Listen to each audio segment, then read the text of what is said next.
سے اسٹیج پہ تشریف فرما اکابرین امت، بزرگوں، بھائیوں، محترم خواتین، علامہ خمینی رحمۃ اللہ علیہ کے اس امت پر بہت سارے احسانات ہیں، اور اس میں سے ایک احسان یہ ہے کہ جب پوری دنیا میں لوگ بالخصوص مسلمان بیت المقدس کو اور فلسطین سے کو بھولتے جا رہے تھے، تو علامہ خمینی نے رمضان مبارک کے آخری جمعے کو یوم قدس کہہ کر پوری دنیا کی امت کو، پوری مسلم امت کو اس مسئلے سے جوڑ دیا۔ دوسرا احسان یہ ہے کہ یہ امت مسلک میں، مکاتب فکر میں، برادریوں میں بٹتی جا رہی تھی، تو پھر لا شیعہ لا سنیہ اسلامیہ کا نعرہ دے کر ایک یونیورسل امت کا کنسپٹ کو بیدار کیا۔ پھر یہ احسان ہے کہ جب عرب اور عجم، جب عرب اور ایران یہ خیمے بنتے جا رہے تھے، تو یہ بات کہی کہ ہم ایک امت ہے، ہمارا مقصد ایک ہے، اور پھر پوری امت کے اندر ایک ولولہ، ایک جوش پیدا کر، اور پھر اس 20ویں صدی کے اندر یہ قائم کر کے دکھا دیا کہ آج کے اس متمدن دنیا میں بھی اسلام آج کا دین ہے۔ آج اس دین کے بنیاد پر ایک اسٹیج کو کھڑا کیا جا سکتا ہے۔ دوستوں اور ساتھیوں، آج جب ہم یوم قدس منا رہے ہیں، ہمارا دل روتا ہے جب ہم دیکھتے ہیں کہ پچھلے 6 مہینے سے فلسطین میں، بالخصوص غزہ میں جو درندگی، جو بہیمیت، جو ظلم اور جو زیادتی ہو رہی ہے، وہ ہماری آنکھوں سے دیکھ رہے ہیں۔ ہمیں افسوس ہوتا ہے کہ ہماری یہ ننگی آنکھیں ان تمام مناظر کو دیکھ رہی ہے، ہمارا دل شرم سے پانی پانی ہو جاتا ہے کہ ہم کچھ کرنے کی پوزیشن میں ہیں۔ لیکن ہمیں افسوس یہ ہوتا ہے کہ یہ 56 اسلامی ممالک یہ اپنے بھائیوں کا، اپنی ماؤں کا، اپنی بیٹیوں کا، اپنے چھوٹے چھوٹے شیخار بچوں کا قتل ہوتے ہوئے، انہیں شہید ہوتے ہوئے دیکھ رہے ہیں، اور ان کی غیرت اور ان کی ملی حمیت کو ذرا سی بھی پریشانی ہے۔ ہم سمجھتے ہیں کہ اگر یہ اس پوزیشن میں نہیں ہے کہ یہ اسرائیل کے خلاف، حالانکہ اسرائیل کی کیا حیثیت ہے اس خطے کے اندر، یہ اسرائیل کے خلاف اگر کوئی جنگ نہیں چھیڑ سکتے ہتھیاروں سے، تو کم سے کم اکنامک بلاکیج تو کر سکتے، اسرائیل کا بھی اور ان مغربی ممالک کا بھی جن کے گھروں میں تیل جلتا ہے اربوں کے پیسے سے۔ لیکن افسوس کہ یہ اپیلیں ہو رہی ہیں سوشل میڈیا میں بھی کہ اسرائیل کے پروڈکٹ کا بائیکاٹ کیا جائے، لیکن جس طرح عمل ہونا چاہیے اس طرح عمل نہیں ہو رہا ہے۔ لیکن میں یہ بتانا چاہتا ہوں آپ سے، جہاں ایک طرف یہ ظلم و زیادتی ہے، جہاں ہمارے 35,000 لوگ، اس سے زائد لوگ اب تک شہید ہو چکے ہیں، جہاں پوری آبادی کھنڈر میں تبدیل ہو گئی ہے، جہاں بچے پیدا ہوتے ہی شہید ہو جاتے ہیں، جہاں ہاسپٹل مسمار کر دیے گئے ہیں، وہاں ہر بچہ، ہر مرد،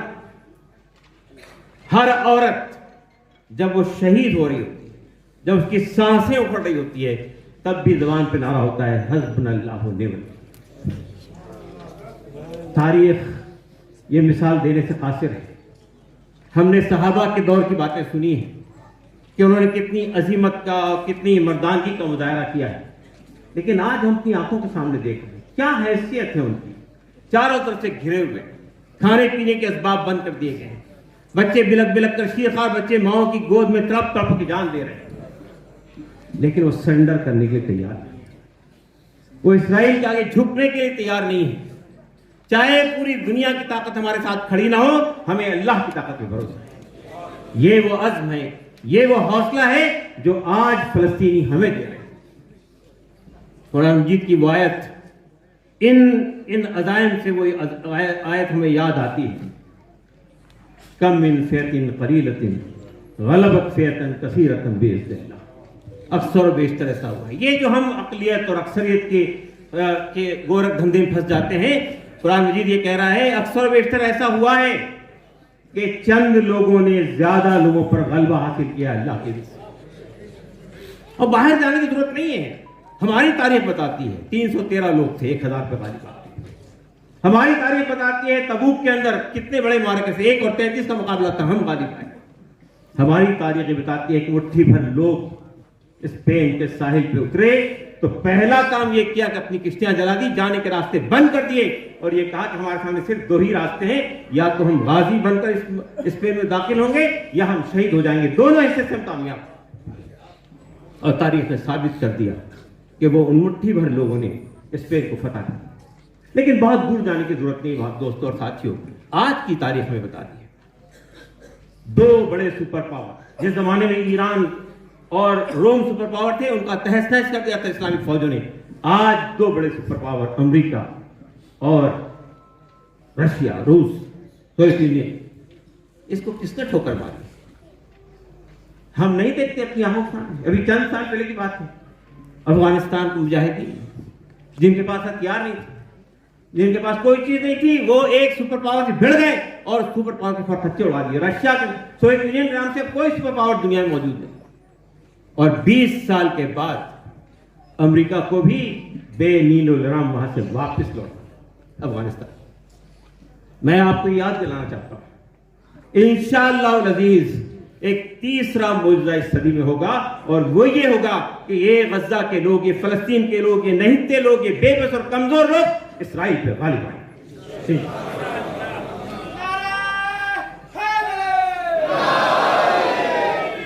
دوستوں اور ساتھیوں، آج ہم اپنے ملک میں یا عرب ملک میں یا مسلم ممالک میں کچھ کر پا رہے ہوں یا نہ کر پا رہے ہوں، لیکن وہ ممالک جہاں کی حکمران، جہاں کی حکومتیں اسرائیل کے پشت پہ کھڑی ہیں، چاہے وہ امریکہ ہو، چاہے برطانیہ ہو، چاہے یورپ ہو، وہاں پر لاکھوں کی تعداد میں، ہزاروں کی تعداد میں لوگ ہر ویکینڈ پر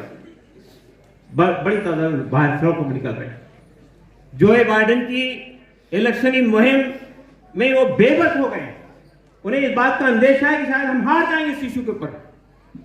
ابھی حضرت اختر الواز صاحب نے کہا کہ یہ افطار پارٹی کا مسلمانوں نے بائیکاٹ کیا، یہ اور پھر صرف مسلمان نہیں ہے، وہاں کی مغربی اقوام بھی ان کے ساتھ میں آ رہی ہے، جو پوسٹر دیکھ رہے ہیں، جو بینرز نکل رہے ہیں، اس کو آپ اندازہ لگائیے کس جوش کے ذات میں فری فلسطین کے نعرے لگے۔ دوستوں اور ساتھیوں، ہمارا مسئلہ صرف اتنا سا نہیں ہے کہ ہم بیت المقدس کی بازیابی چاہتے ہیں، یقیناً چاہتے ہیں، لیکن ہم یہ چاہتے ہیں کہ فلسطین پہ 1948 میں ایک غاصبانہ طریقے سے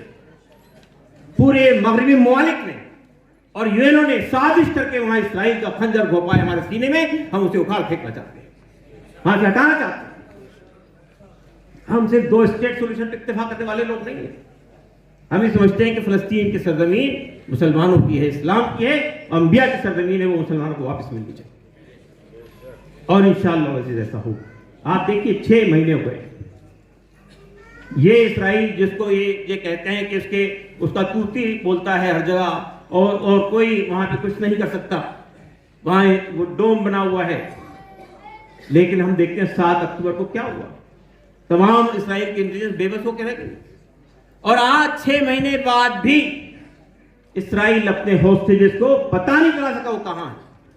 اور حماس جس کو ختم کرنے کے لیے وہ میدان میں آئے تھے، آج تک حماس ختم نہیں کیا۔